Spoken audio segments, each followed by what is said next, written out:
포토샵. 이 이름이 35년 동안 가졌던 그 아성이 무너질 수도 있다는 이야기 들어보셨나요? 오늘은 바로 그 기술 업계에 지각 변동을 일으키고 있는 새로운 AI에 대해 제대로 한번 파헤쳐 보겠습니다. 자, 35년.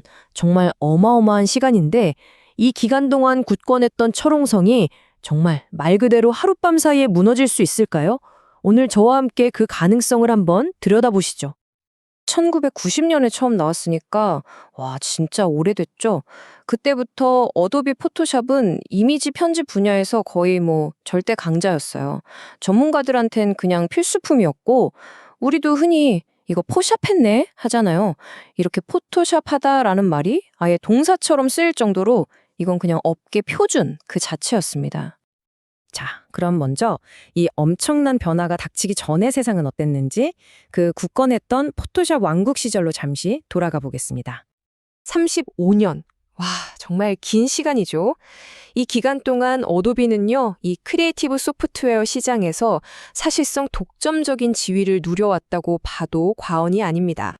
그러니까 포토샵은 그냥 프로그램 하나가 아니라 거의 문화 현상이었던 거예요.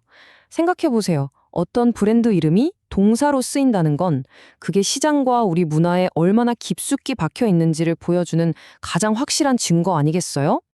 하지만 영원할 것만 같았던 이 왕국에 서서히 균열이 가기 시작합니다. 정말 아무도 예상치 못했던 도전자, 바로 구글이 등장한 거죠. 때는 2025년 말, 갑자기 온라인 커뮤니티가 막 들썩이기 시작해요. 나노바나나라는 좀 귀여운 코드명으로 알려진 AI 툴 때문이었는데요.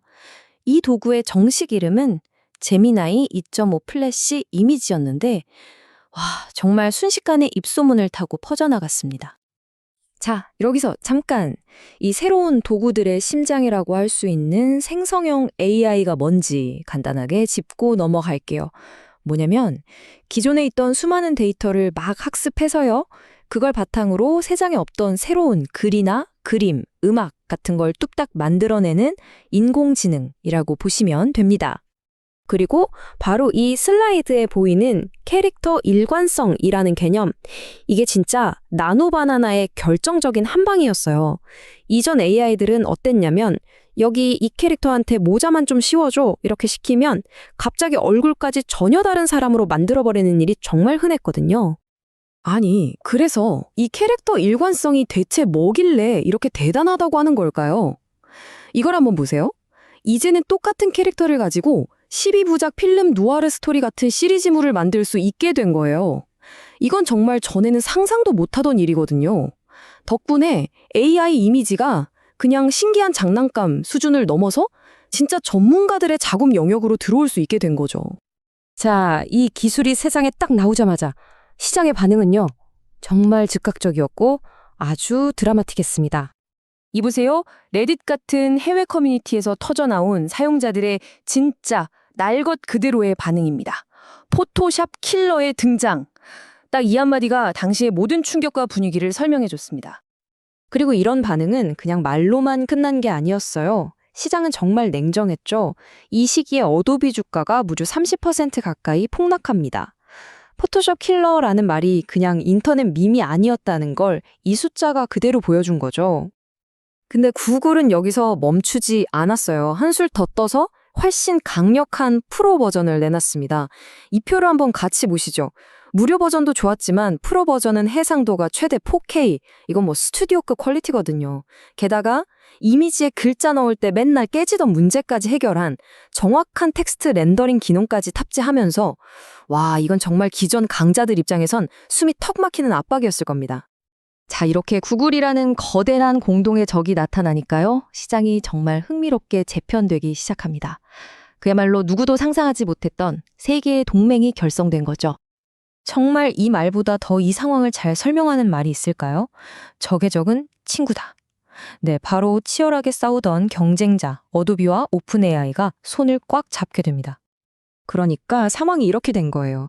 구글의 제미나이 모델이 오픈 AI의 챗봇 시장도 위협하고 동시에 어도비의 크리에이티브 시장도 위협하니까 이 두 회사가 이대로는 안 되겠다 싶어서 전략적으로 손을 잡은 겁니다. 그래서 나온 결과물이 뭐냐? 바로 챗GPT 안에서 포토샵 핵심 기능을 바로 쓸 수 있게 통합해버린 거죠.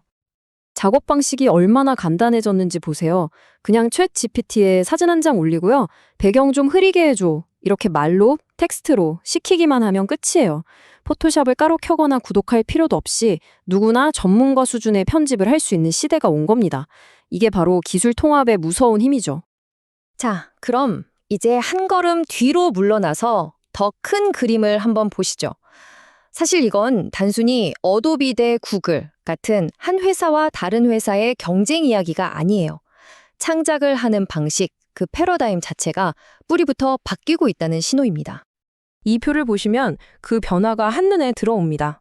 예전에는 우리가 포토샵에 수많은 도구들을 일일이 배우고 수동으로 선택해서 작업해야 했잖아요. 근데 이제는 어때요? 그냥 우리가 쓰는 자연스러운 말로 이렇게 해줘 라고 요청만 하면 AI가 알아서 해주는 시대가 된 거죠. 복잡한 도구의 시대에서 쉽고 편한 대화의 시대로 근본적인 전환이 일어나고 있는 겁니다. 그렇다면 이런 변화가 바로 당신에게, 우리에게 어떤 의미가 있을까요? 먼저 저처럼 그냥 가끔 사진 편집하는 일반 사용자들은요, 더 이상 복잡한 툴을 배우느라 머리 아플 필요가 없어져요. 전문가 수준의 결과물을 쉽게 얻을 수 있게 되니까요.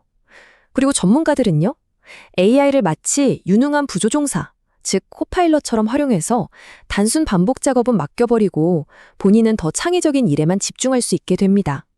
말 그대로 소프트웨어와 인간의 관계가 완전히 재정의되는 순간입니다. 자, 마지막으로 이 질문을 한번 던져보면서 마무리할까 합니다. 먼 미래에도 우리는 여전히 이미지를 포토샵한다고 말하게 될까요? 아니면 그냥 AI에게 요청한다고 말하게 될까요? 어쩌면 이 질문에 대한 답 속에 우리가 앞으로 맞이할 새로운 크리에이티브 시대의 모든 것이 담겨 있는지도 모르겠습니다.